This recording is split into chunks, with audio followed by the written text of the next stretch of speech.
He called me just the help in front of everyone at that wedding planning dinner, his smirk dripping with condescension as he dismissed everything I said. For months, I watched him treat me like I was invisible, like I'd always be beneath him in his perfect fiancé life with my sister. But when his boss stood up at that corporate dinner and introduced me as the new CEO of their biggest competitor, watching his face drain of all color and that arrogant smirk crumble into shock, that was the moment I knew my revenge was complete. My name is Claire Donovan, and I've spent 32 years learning that being the responsible sister means living in shadows you didn't choose. Growing up in Cincinnati, our modest two-story house on Maple Street was the kind of place where every dollar mattered and every achievement was measured twice, once for its merit, and once for how it compared to what your sister had done. My parents, both teachers at the local high school, had this way of celebrating that always felt like a balancing act. When I brought home straight A's, they'd smile and say, "That's wonderful, honey." Then immediately add, "Melissa got invited to 3 parties this weekend. Isn't that nice?" It wasn't malicious. They genuinely believed they were being fair, giving each of us equal attention for our different strengths. But what they didn't understand was how those comparisons carved themselves into my bones, teaching me that my accomplishments somehow mattered less because they came easier to me than social graces came to Melissa. Melissa was everything I wasn't effortlessly charming, with this magnetic laugh that could fill a room and make strangers feel like old friends within minutes. She had honey blonde hair that caught light perfectly, and this way of tilting her head when she listened that made people feel like they were the most interesting person alive. Where I buried myself in textbooks and scholarship applications, she collected friends like trophies, each one adding to her growing reputation as the girl everyone wanted to be around. I learned early to downplay my wins. When I got the full ride to Northwestern, I mentioned it quietly over dinner, then quickly changed the subject when Melissa started talking about being elected homecoming queen. When I graduated summa cum laude, I kept the Latin honors to myself. When I landed my first job at a prestigious consulting firm in Chicago, I told them I was doing some business stuff downtown. It became a pattern, me shrinking myself smaller and smaller so that Melissa's light could shine brighter. Our parents would beam with pride when she walked into family gatherings with a new boyfriend or announced she'd been promoted to assistant manager at the boutique where she worked. Meanwhile, I was quietly climbing corporate ladders, earning my MBA at night, and building the kind of career that would have impressed them if they'd ever really asked about the details. By the time I turned 30, I'd stopped expecting them to ask. I'd become Summit Strategy's youngest senior director, overseeing multi-million-dollar accounts and managing teams across 3 states. I owned a sleek downtown condo with floor-to-ceiling windows overlooking Lake Michigan, drove a car I'd paid for in cash, and had more in my savings account than my parents had ever dreamed of.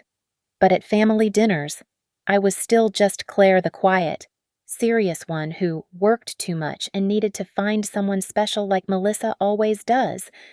The irony wasn't lost on me. While I was building something substantial, something that would last, Melissa floated from relationship to relationship, job to job, always confident that her charm would carry her through. And maybe it would have if she hadn't met Ethan Crawford. I should have seen it coming the way she started dropping hints about meeting someone really special at that charity gala downtown. The way she suddenly became interested in learning about wine and classical music, subjects that had never crossed her radar before. The way she started asking me questions about business and finance, not because she cared, but because she wanted to sound sophisticated. When she finally brought him home for Sunday dinner that October, I knew immediately that everything was about to change. Not because he was wrong for her, though my gut told me he was, but because I recognized the look in her eyes. It was the same look she'd had when she got accepted to that exclusive sorority in college, or when she landed the job at the high-end boutique. It was the look of someone who'd found their ticket to a life they thought they deserved. What I didn't expect was how quickly she'd be willing to throw away everything we'd built as sisters to get it. The phone call came on a Tuesday evening at 8:15, just as I was reviewing quarterly reports in my home office. Melissa's voice was breathless with excitement, practically vibrating through the speaker. "Claire, you'll never believe it, I'm engaged." I set down my pen, trying to process the timeline. She'd been dating Ethan for exactly 4 months. 4 months of gushing about his penthouse apartment, his expensive dinners, and his connections in high finance. 4 months of her suddenly developing opinions about wine pairings and modern art, subjects she'd never cared about until she started parroting his preferences. Engaged, I managed, "Melissa, that's fast." "I know it seems quick, but when you know, you know." Her laugh had that slightly manic edge it got when she was trying to convince herself as much as everyone else. Ethan proposed at the Four Seasons rooftop. He had them bring champagne and everything. There were actual rose petals. Claire. Rose petals. What struck me wasn't the proposal itself, but how she described it like a scene from a movie rather than a moment between two people in love. Everything about Ethan, I was learning, came with theatrical flourishes designed to impress rather than genuine gestures that showed he actually knew who my sister was beneath all that golden charm. 3 days later, I found myself sitting across from them at Gibson's Bar and Steakhouse, one of those aggressively masculine Chicago establishments where the steaks cost more than most people's weekly grocery budget, and every surface gleamed with the kind of polish that screamed old money. Ethan had chosen the restaurant, naturally, just like he'd chosen the wine, the table location, and apparently what Melissa should order. "The salmon here is exceptional," he told her before she'd even opened her menu. "Much better choice than the pasta you want to look your best for the engagement photos next week." Melissa giggled and nodded, closing her menu without protest. The woman who used to argue with waitresses about substitutions and modifications just accepted his decision without question. I watched this interaction with growing unease, recognizing the subtle power dynamics at play. Ethan Crawford was exactly what central casting would order for wealthy financial executive. Tall, with the kind of artificially perfect smile that suggested expensive dental work, silver hair that never seemed to move despite Chicago's notorious wind, and clothes that probably cost more than most people's rent. He had this way of talking that made everything sound like a lecture, as if he was always educating lesser minds about subjects they couldn't possibly understand. "Claire works in consulting. Is it?" he asked, though Melissa had already told him twice what I did. The way he said consulting made it sound like a hobby rather than a career. Strategic business consulting," I clarified. "I help companies optimize their operational efficiency and market positioning." He nodded with the kind of patronizing smile usually reserved for children explaining their finger paintings. "How nice. Very practical." Then he turned back to Melissa. "Darling, tell Claire about the caterer we met with today." For the next hour, I watched him systematically redirect every conversation away from me and back to wedding plans, his accomplishments, or topics where he could demonstrate his supposed expertise. When I mentioned a recent acquisition my firm had facilitated, he interrupted to explain how real finance worked. When I shared a story about traveling to London for a client presentation, he launched into a monologue about his own European business trips, making mine sound like a vacation by comparison. But it was the small gestures that truly revealed his character. The way he ordered for Melissa without asking what she wanted, how he corrected her pronunciation of bourgeoisie at the table like she was a student in need of tutoring, the casual dismissal in his voice when he said, "Melissa's family is so authentic, very down to earth, aren't you, Claire?" Authentic and down to earth, code words I'd heard before from people like him. Translation working class, unremarkable, not quite good enough for the circles he moved in. The most telling moment came when Melissa excused herself to the restroom. The second she was out of earshot, Ethan's demeanor shifted completely. The performative charm evaporated, replaced by something calculating and cold. "You know," he said, swirling his wine with deliberate precision, "Melissa is lucky to have such a stable influence in her life, someone practical to keep her grounded while she adjusts to her new circumstances." The subtext was crystal clear. I was the boring, responsible sister who would fade into the background while he transformed Melissa into the kind of wife who looked good at charity galas and corporate events. I was useful for keeping her anchored to reality while he molded her into his vision of the perfect partner. When Melissa returned, glowing with happiness and diamond engagement ring catching the restaurant's ambient lighting, I forced a smile and raised my glass for the toast. But something cold and determined was already forming in my chest, a recognition that this man had fundamentally misunderstood who I was and what I was capable of. He saw me as no threat, no competition, no one worth his attention or respect. That was his first mistake. His second would be assuming that underestimating me came without consequences. The wedding planning meeting was scheduled for 2:30 on a Saturday afternoon at Alinea, because of course Ethan would choose one of Chicago's most pretentious restaurants for what should have been a casual family discussion. I arrived 10 minutes early, as always, and found myself seated at a table that probably cost more per meal than most people spent on groceries in a month. Melissa bounced in 15 minutes late, practically glowing in a cream-colored dress that I'd never seen before, something expensive and European-looking that screamed, "Fiancé of a wealthy man."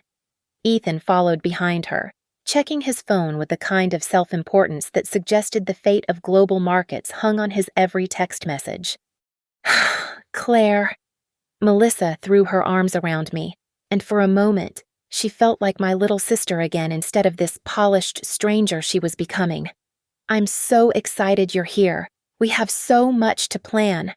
She pulled out a leather-bound planner, another new addition to her persona, and spread it across the table with the enthusiasm of a general plotting military strategy. The pages were filled with her careful handwriting, listing venues, caterers, florists, and photographers, all with price points that made my eyes water despite my own comfortable salary. "Okay, so maid of honor duties," she began, and I felt a flutter of warmth that she still wanted me in that role despite how much her life was changing. "I was thinking you could handle—" "The logistics," Ethan interrupted smoothly, not looking up from his phone. "Melissa shouldn't have to worry about the mundane details. That's what maids of honor are for. Right. Making sure everything runs smoothly behind the scenes." I felt the first prickle of irritation, but I kept my expression neutral. "What kind of logistics—" "Oh, he waved his hand dismissively, finally setting down his phone to give me his full attention, which somehow felt worse than being ignored. "Vendor coordination, timeline management, making sure the bridal party knows where to be and when. The operational stuff that someone with your background would be good at." There it was again, that careful condescension wrapped in what was supposed to sound like a compliment. Someone with my background, someone practical, someone who handled details while the important people focused on bigger things. Melissa jumped in excitedly, oblivious to the undercurrent. "And Claire, you're so organized. Remember how you planned Mom's surprise party? You had spreadsheets for everything." "Spreadsheets," Ethan repeated with a chuckle that didn't reach his eyes. "How thorough." I suggested we start with the guest list, thinking it would be neutral territory. But even that became an opportunity for Ethan to establish hierarchies. He had pages of names business associates, college friends, family connections, all categorized by their importance and influence.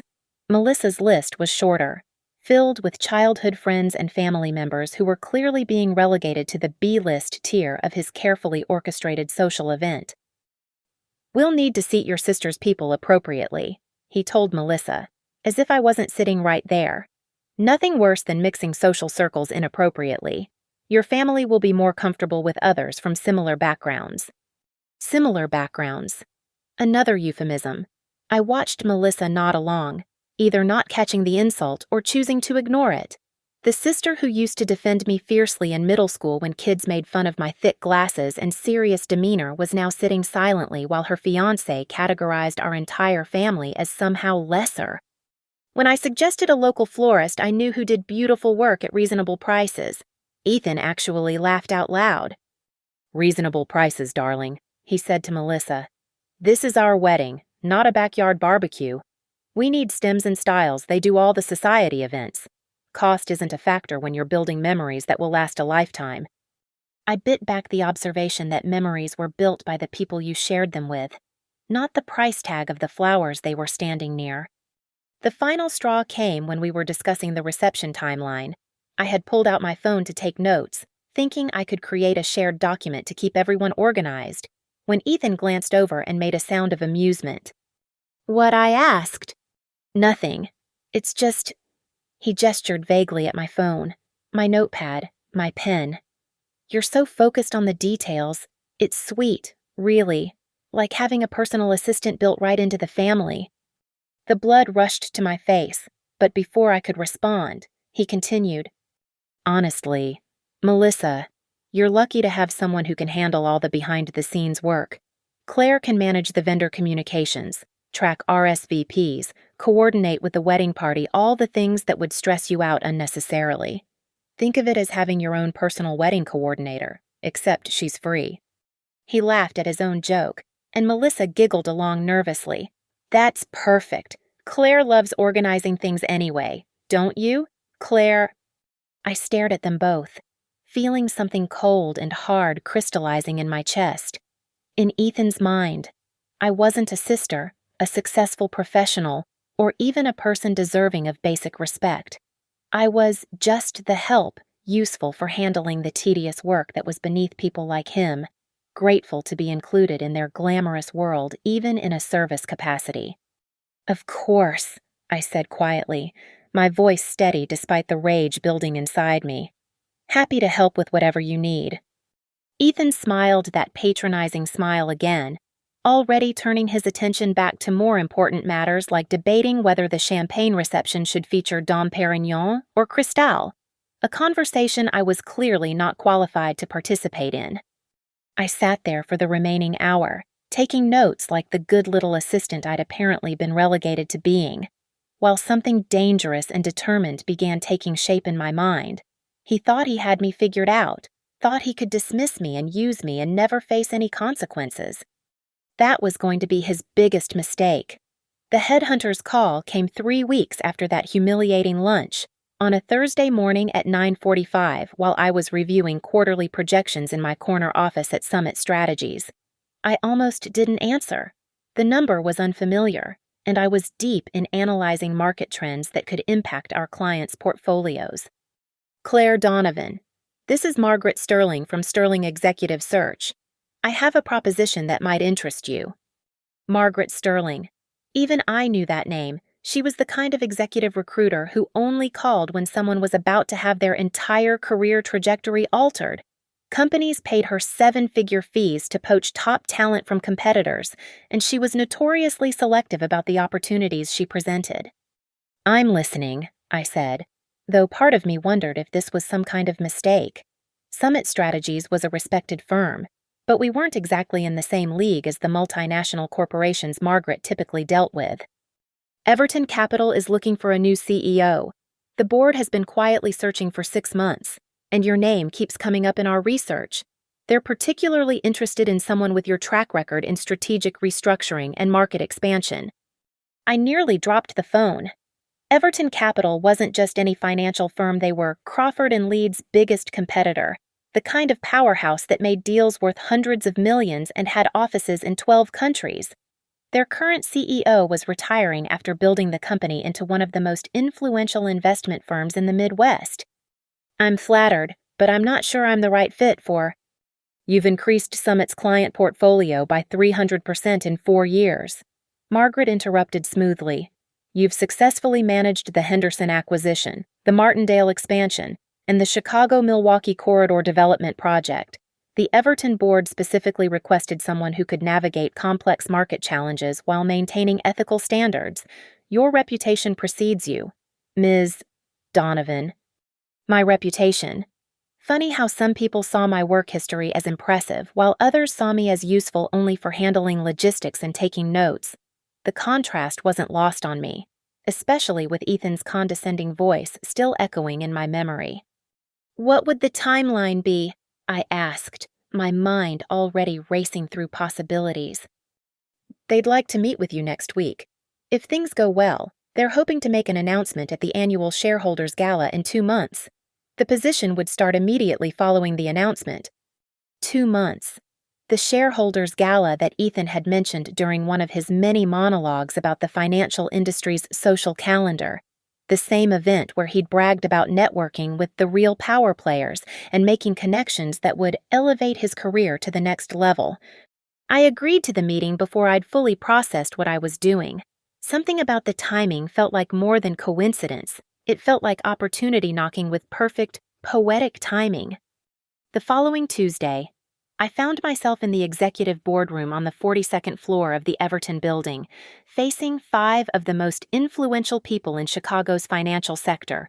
Richard Alden, the chairman of the board, was a silver-haired man in his 60s with the kind of quiet authority that came from decades of making decisions that moved markets. "Ms. Donovan," he began, "we've been following your work for some time. Your approach to strategic planning and team leadership is exactly what Everton needs as we move into the next phase of our growth." The interview lasted 3 hours. They grilled me on everything from international market fluctuations to leadership philosophy, from crisis management to long-term vision. These weren't courtesy questions. They were testing whether I could actually handle the responsibility they were offering. By the end, I knew I wanted it. Not just the title or the salary, though both were staggering, but the challenge, the chance to prove what I was really capable of when someone actually bothered to look beyond surface assumptions. "Well, we'd like to offer you the position," Richard said as the meeting concluded. "But there's one condition. We need absolute confidentiality until the shareholders gala. The announcement will be made there, in front of the entire industry. Can you maintain that level of discretion?" I thought about Ethan's smug certainty that he understood how the financial world worked, his casual dismissal of my capabilities, his assumption that I'd always be grateful to exist on the periphery of his important life. "Absolutely," I said. The paperwork was signed within a week. Contracts, non-disclosure agreements, transition timelines, all of it handled with the kind of corporate discretion that ensured the news wouldn't leak before they were ready to make their announcement. Even my current employer wouldn't know until Everton was prepared to make the transition public. As I sat in my soon-to-be former office that evening, watching the sun set over Lake Michigan, I felt a strange sense of calm settling over me. I wasn't pursuing this opportunity for revenge. I was pursuing it because I deserved it, because I'd earned it through years of hard work and strategic thinking that people like Ethan couldn't even comprehend. But the fact that my new position would put me in direct competition with Crawford and Leeds, that it would make me one of the most powerful people in Ethan's professional world, that it would force him to reckon with exactly how wrong he'd been about who I was and what I was capable of, well, that was just beautiful symmetry. The universe, it seemed, had a sense of humor about justice, and I was about to become the punchline to Ethan's arrogant assumptions. The Crawford estate was exactly what I'd expected: a sprawling monument to generational wealth nestled in Lake Forest, with manicured gardens that probably cost more to maintain than most people's annual salaries. I pulled my car up the circular driveway at 7:15, fashionably late enough to avoid seeming eager, but early enough to demonstrate respect for the occasion. The engagement party was Ethan's show, naturally. Every detail screamed expensive taste rather than personal meaning: ice sculptures, a string quartet, servers in formal uniforms carrying champagne flutes on silver trays.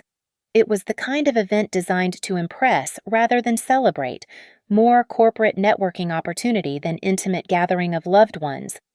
I'd chosen my outfit carefully, a sophisticated black cocktail dress that was elegant without being flashy, professional without being boring.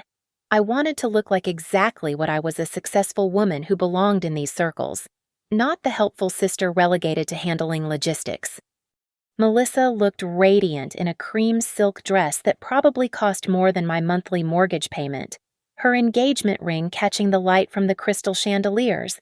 She was glowing with the kind of happiness that comes from finally getting everything you thought you wanted, even if you're not entirely sure what that happiness is supposed to feel like.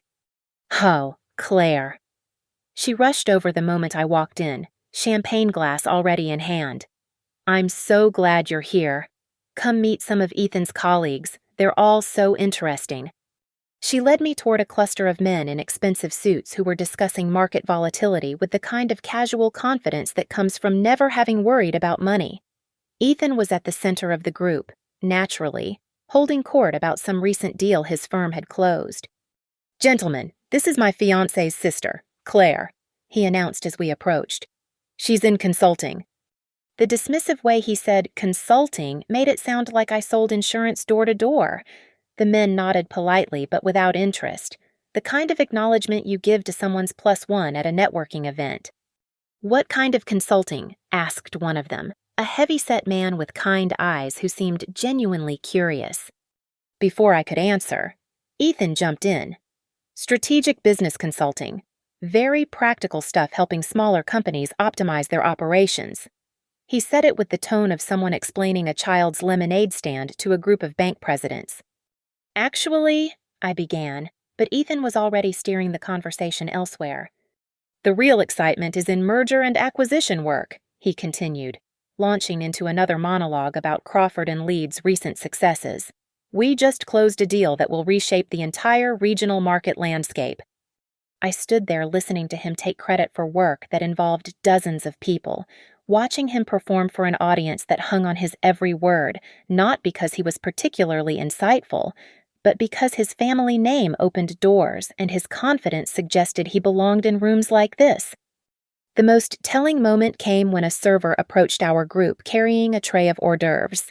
Without missing a beat in his story, Ethan grabbed my arm and gently pushed me aside so the server could reach the others more easily. Not with malicious intent, just with the casual assumption that I would naturally defer to more important people's needs. "Excuse me," I said quietly, stepping back. He didn't even notice. None of them did. I was invisible unless they needed something directions to the bathroom, information about Melissa, someone to hold their drinks while they networked with more valuable contacts. Later, I found myself alone on the terrace, needing air and space away from the suffocating atmosphere of performed wealth and casual arrogance. The view was spectacular Lake Michigan stretching endlessly under a star-filled sky, the kind of vista that money could buy but couldn't create. Not enjoying the party, I turned to find an older woman approaching, someone I'd noticed earlier but hadn't met. She had silver hair pulled back in an elegant chignon and sharp, intelligent eyes that seemed to see everything. "It's lovely," I said diplomatically. "Very impressive." She laughed, a sound with genuine warmth. Impressive? Yes. Warm and personal. Perhaps less so. She extended her hand. "Margaret Crawford, Ethan's aunt. And you must be the famous sister I've heard so much about." "Claire Donovan, though I'm not sure about famous." "Oh, but you are. Ethan's told everyone about Melissa's wonderfully organized sister who's handling all the wedding logistics. He seems quite impressed with your attention to detail." The way she said it suggested she saw through the condescension as clearly as I did. There was something in her expression, a flicker of understanding, maybe even sympathy. "He's very thorough in his descriptions," I replied carefully. My nephew has many fine qualities," Margaret said, choosing her words with diplomatic precision. "But sometimes he forgets that not everyone measures success the same way he does. Some people build their achievements quietly, without needing an audience." Before I could respond, Ethan's voice boomed across the terrace. "Aunt Margaret, there you are. I've been looking for you. There are some people I want you to meet." He strode over with that commanding presence he wore like expensive cologne, immediately inserting himself between his aunt and me. Claire was just getting some air. The networking can be overwhelming when you're not used to these kinds of events. Margaret's eyes flashed with something that might have been irritation, but she kept her voice level. "Actually, Claire and I were having quite an interesting conversation about the wedding plans. I'm sure," Ethan interrupted smoothly. "Claire's been invaluable with all the organizational details. We're so lucky to have someone who enjoys handling that kind of behind-the-scenes work." He said it with a smile, as if he was complimenting me. as if reducing me to a glorified event planner was somehow flattering, as if my only value lay in my willingness to manage tasks that were beneath his attention. Margaret looked at me with something approaching apology in her eyes, but she allowed herself to be led away toward Ethan's waiting business associates. I remained on the terrace, watching through the windows as he continued his performance, continued treating everyone, including his own family, as props in the grand theater of his ambition. What struck me wasn't just his arrogance, but his absolute certainty that he would never face consequences for it. He lived in a world where wealth and connections protected him from having to reckon with how he treated people, where his assumptions about his own importance would never be challenged. In less than 6 weeks, that certainty would be shattered. The shareholders' gala was circled on my calendar in red ink, and every day that passed brought me closer to the moment when Ethan would discover exactly how wrong he'd been about everything. The invitation arrived on cream-colored cardstock with embossed lettering, delivered to my office on a Tuesday afternoon 3 weeks before the shareholders' gala. Ethan's assistant had called that morning to explain that he wanted to do something special for me, a private dinner where I could meet some important people in the financial industry. "Ethan feels terrible that you haven't had the chance to network properly," the assistant explained in that carefully modulated tone that expensive private schools teach. "He thinks it would be beneficial for your consulting career to meet some real players in the field." Real players, as if the multi-million-dollar deals I'd been structuring for the past 4 years were somehow imaginary. The restaurant was Le Bernardin, because of course Ethan would choose the most pretentious French establishment in the city for his magnanimous gesture of including me in his important world. I arrived at 7:30 sharp, wearing my best business attire, a charcoal gray suit that conveyed competence without trying too hard to impress. Melissa was already seated when I walked in, looking nervous and excited in equal measure. She'd clearly been briefed on the evening's importance, her posture unusually straight and her smile a bit too bright. Ethan stood immediately when he saw me, playing the perfect gentleman for the audience of one very distinguished older man sitting across from them. "Claire, perfect timing." Ethan's voice carried that performative warmth he used when he wanted to demonstrate his generosity. "I want you to meet someone very special, Richard Alden, chairman of Everton Capital." My blood went cold, then hot, then cold again. Richard Alden. The man who had offered me the CEO position just 3 weeks earlier. The man whose company was about to become Crawford and Leeds' biggest threat. The man who knew exactly who I was and what I was about to become. Richard stood with the kind of understated grace that comes from decades of wielding real power, extending his hand with a smile that seemed genuinely pleased to see me. "Ms. Donovan," he said warmly. "What a pleasure to finally meet you in person." Finally. The word hung in the air between us, loaded with implications that only he and I understood. Ethan, oblivious to the undercurrent, beamed as if he'd orchestrated some kind of professional miracle. "Richard and I have been working together on some exciting projects," Ethan explained as we all took our seats. "I told him about your consulting work, and he was very interested to meet you. Thought it might be valuable for you to understand how high-level finance really operates." How high-level finance really operates. I had to bite the inside of my cheek to keep from laughing. Ethan was explaining my industry to me while sitting across from the man who was about to make me one of the most powerful people in that very industry. "Actually," Richard said, his eyes twinkling with what I could only describe as mischief, "I'm quite familiar with Ms. Donovan's work. Her reputation in strategic consulting is rather impressive." Ethan's smile flickered for just a moment, a brief confusion about why Richard would know anything about my work specifically, but his ego quickly smoothed over the moment of doubt. "Well, Claire is very thorough," he said with that patronizing tone I'd come to despise. "Great attention to detail, perfect for the operational side of business." "The operational side," Richard repeated thoughtfully. "How would you describe your approach to leadership, Ms. Donovan?" I could feel Ethan's slight tension as the conversation focused on me, rather than flowing through him as the important intermediary. This wasn't how he'd planned the evening to go. "I believe in leading from the front. I said carefully, aware that every word carried weight with Richard while remaining meaningless to Ethan, making decisions based on data and vision rather than ego or tradition. Fascinating. Richard nodded approvingly. And how do you handle situations where you need to, shall we say, restructure existing power dynamics? Ethan was looking increasingly uncomfortable, clearly sensing that this conversation was operating on a level he wasn't privy to. Melissa just looked confused, probably wondering why they were talking business instead of making pleasant social conversation.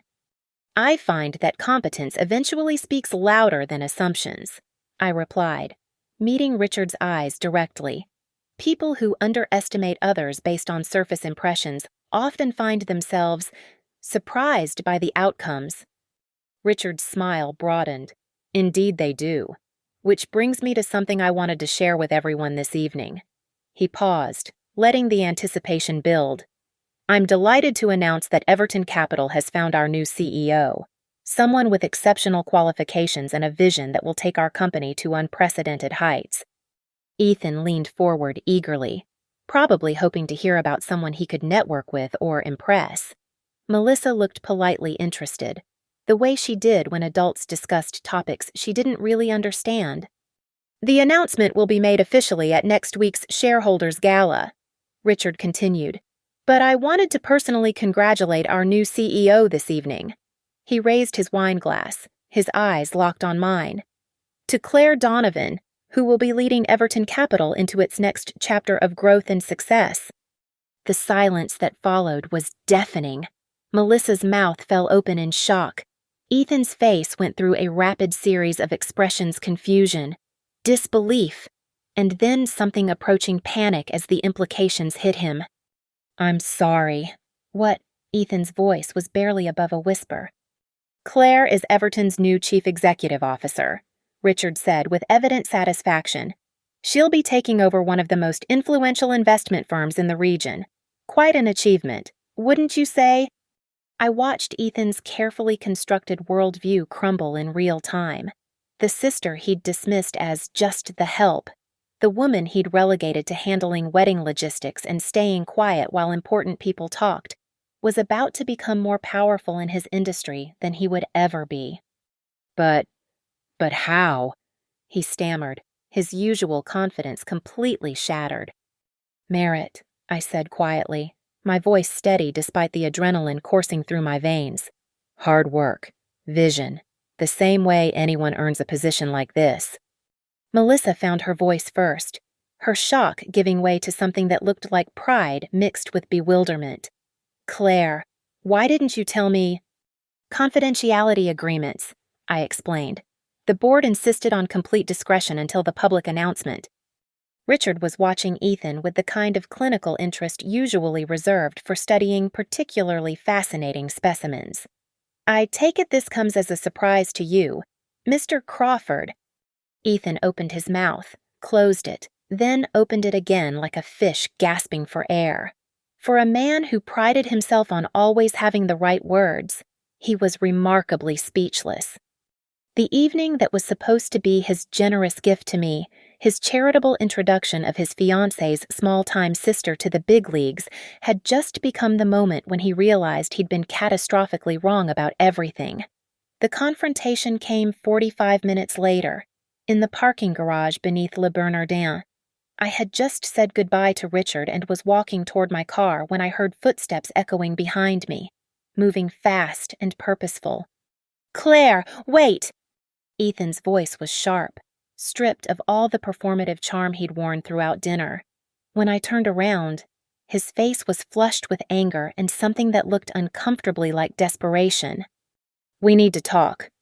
Melissa was nowhere to be seen, probably still inside, trying to process the evening's revelations. For the first time since I'd known him, Ethan and I were completely alone, with no audience for him to perform for and no social expectations to moderate his behavior. Well, what exactly do you want to talk about? I asked, keeping my voice level despite the way he was advancing toward me, his usual polished composure cracking at the edges. You know damn well what. He stopped about 3 feet away. close enough that I could see the vein pulsing in his temple. This whole thing tonight, the CEO position, all of it. You orchestrated this to humiliate me. I almost laughed at the sheer narcissism of his assumption. Even now, even after being confronted with evidence of my actual capabilities and achievements, he couldn't conceive of a reality where my success wasn't somehow about him. I orchestrated getting offered the CEO position at Everton Capital. I kept my tone conversational, almost curious. That's an interesting theory. How exactly do you think I managed that? Don't play games with me! His voice was rising, echoing off the concrete walls of the parking garage. You've been planning this for months, haven't you? Getting close to Richard, feeding him information about Crawford and Leeds, positioning yourself to what? Ethan. To earn a job based on my qualifications. I interrupted. To demonstrate the kind of strategic thinking and leadership that boards look for in executives. You're right. I have been working toward this for months. Years, actually. It's called building a career. He ran his hands through his perfectly styled hair, destroying the careful arrangement for the first time since I'd known him. You don't understand what you've done. Everton is our biggest competitor. You taking that position, it's a direct threat to everything I've built at Crawford and Leeds. Everything you've built. I repeated the words slowly, tasting the irony. You mean the position you inherited because your last name opens doors, the success that comes from your family's connections rather than your actual abilities. His face went white, then red. You think you're so smart, don't you? So much better than everyone else. But you have no idea how this industry really works. You think merit matters. You think hard work is enough. He laughed, but there was no humor in it. You're about to learn exactly how naive you are. Something cold and dangerous flickered in his eyes, and I realized I was seeing the real Ethan Crawford for the first time, not the polished professional or the charming fiancé, but the entitled, threatened man underneath who couldn't handle being challenged by someone he'd dismissed as irrelevant. Is that a threat? I asked quietly. It's a reality check. He stepped closer, using his height to try to intimidate me. You can play CEO for a while, sure, but when you crash and burn and don't expect any sympathy from me or my family. You'll be the sister who destroyed her relationship with Melissa for a job she was never qualified for in the first place. Destroyed my relationship with Melissa. The accusation hit harder than I'd expected. How am I destroying anything by succeeding, by refusing to stay in the box you created for me? By lying to her, by pretending to be supportive while you were secretly planning to undermine her fiancé. His voice cracked slightly on the words, revealing the panic underneath his anger. She trusted you, and you've been manipulating this entire situation to... The only person who's been manipulating anyone is you. I cut him off, my own anger finally breaking through the careful control I'd maintained. You've spent months conditioning her to believe that her family isn't good enough for your world. You've made her ashamed of where she comes from, convinced her that she needs to apologize for our background, and defer to your superior judgment about everything. I've given her opportunities she never would have had, otherwise I've introduced her to people, experiences, a lifestyle that requires her to pretend her sister is just the help, that demands she sit silently while you insult our family, that forces her to choose between the life you're offering and the people who actually love her. He opened his mouth to respond, but before he could speak, we both heard the elevator doors opening across the garage. Melissa's voice carried in the enclosed space, though we couldn't make out her words. She was talking to someone, probably the valet, but her tone was distressed, worried. Ethan's demeanor shifted instantly, his anger transforming into something more calculated. She can't know about this conversation, he said in a low voice. She's already confused enough about tonight. Confused about what? Learning that her sister has actual accomplishments, discovering that the person you've been treating like hired help is more successful than you are. She's confused about why you didn't tell her the truth, he hissed. Why you let her plan a wedding while you were secretly plotting to destroy her happiness. The elevator doors closed again. Melissa had apparently gotten back in, probably looking for us. But her brief presence had reminded us both that this confrontation was happening in the shadow of her trust, her love for both of us, her belief that the people closest to her had her best interests at heart. "I haven't destroyed anything," I said quietly. "But you have. You've been so busy trying to remake her into your vision of the perfect wife that you've forgotten she's a person with her own thoughts, her own family, her own history that matters. And now you're angry because reality doesn't match the story you've been telling yourself about who's important and who isn't." He stared at me for a long moment, and I could see him struggling to find some way to regain control of a situation that had spiraled completely beyond his ability to manage. "This isn't over," he said finally.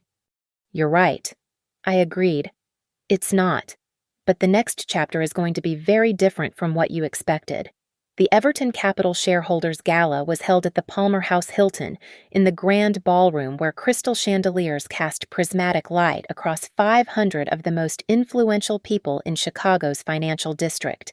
I arrived at 7 o'clock sharp, wearing a midnight blue gown that struck the perfect balance between elegance and authority, the kind of dress that announced I belonged in rooms like this without trying too hard to prove it. From my table near the front, I could see Ethan across the room, seated with the Crawford and Leeds contingent. He looked pale and tense, his usual confident posture replaced by something that resembled a man bracing for impact. Melissa sat beside him in a stunning emerald dress, her confusion from the previous week having transformed into what looked like nervous excitement mixed with growing realization. The evening began with the usual corporate theater presentations about quarterly earnings, market projections, strategic initiatives that would shape the industry's future. I participated in the polite applause and networking conversations, but my attention was focused on the moment I knew was coming. At 9:15, Richard Alden took the stage. "Ladies and gentlemen, tonight marks a pivotal moment in Everton Capital's history." His voice carried easily across the ballroom, commanding the attention of every person present. "For 35 years, this company has built its reputation on identifying exceptional talent and empowering visionary leaders to drive innovation in our industry." I could feel eyes turning toward me, board members, colleagues, industry insiders who had been speculating about Everton's leadership transition for months. But my gaze was fixed on Ethan, watching as the color drained from his face with each word Richard spoke. "Tonight, I'm honored to introduce someone who embodies everything Everton Capital represents: strategic brilliance, ethical leadership, and the courage to challenge conventional thinking." Richard paused, his eyes finding mine across the crowded room. "Please join me in welcoming Everton Capital's new Chief Executive Officer, Claire Donovan."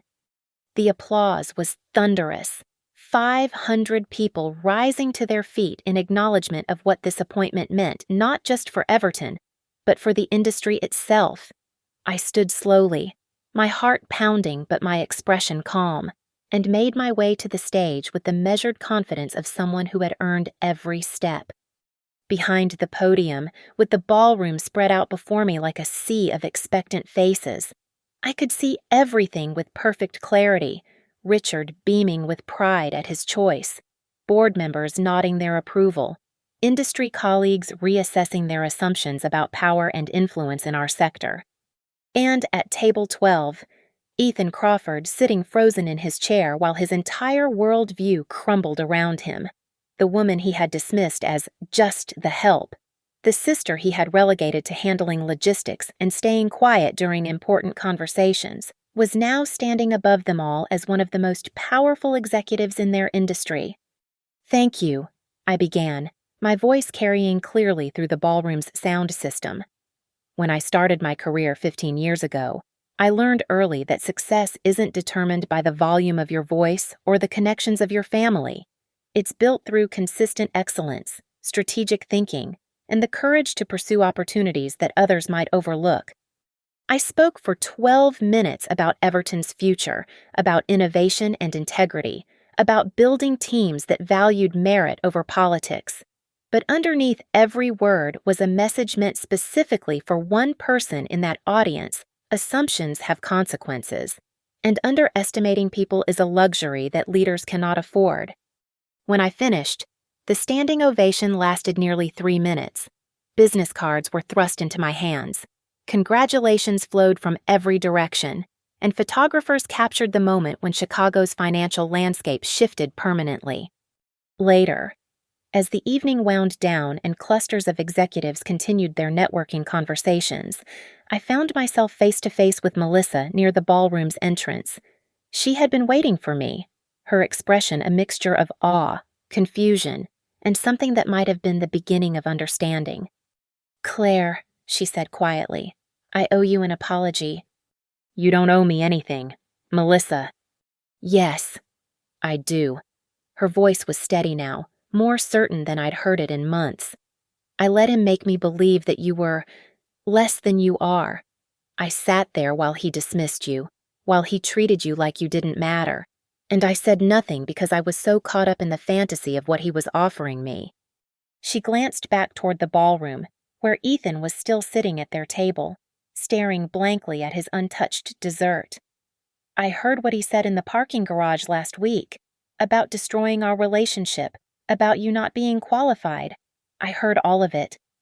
"Melissa, I broke up with him this morning," she continued, her voice growing stronger. "Not because of tonight, not because of your success, but because I finally understood what you tried to tell me months ago. He doesn't love me. He loves the idea of me, the version of me that makes him look good and never challenges his assumptions about how the world should work." I reached for her hand, squeezing gently. "I'm sorry it took so long for you to see it." "I'm not," she said, surprising me with a smile that looked genuinely relieved. "I'm proud of you, Claire. I should have said that years ago, but I'm saying it now. I'm proud to be your sister." Behind us, the ballroom was slowly emptying as the evening officially concluded. Tomorrow, the business journals would announce Everton Capital's new leadership. Monday morning, I would walk into my corner office on the 42nd floor and begin the work of proving that the board's faith in me was justified. But tonight, standing in that hotel lobby with my sister's hand in mine and the weight of my new responsibilities settling around me like armor, I felt something I hadn't experienced in years, the satisfaction of being seen exactly as I was, without apology or explanation required. Ethan Crawford had called me just the help because he couldn't imagine a world where someone like me could rise above someone like him. His mistake wasn't underestimating my ambition, it was underestimating my worth. And in the end, that blindness had cost him everything he thought he deserved and handed me everything I had actually earned. The best revenge, I realized, wasn't destroying him. It was succeeding so completely that his opinion of me became irrelevant. Thank you so much for listening to this story of resilience, ambition, and the sweet satisfaction of proving doubters wrong. I'd love to hear from you. Where are you listening to this story? Are you at home, commuting, or somewhere else entirely? Please leave a comment below, sharing your thoughts about Claire's journey, and let me know what resonated with you most. Don't forget to subscribe to the channel for more stories like this one, and share your own experiences with overcoming people who underestimated you. Your stories matter, and I'd love to connect with this amazing community of listeners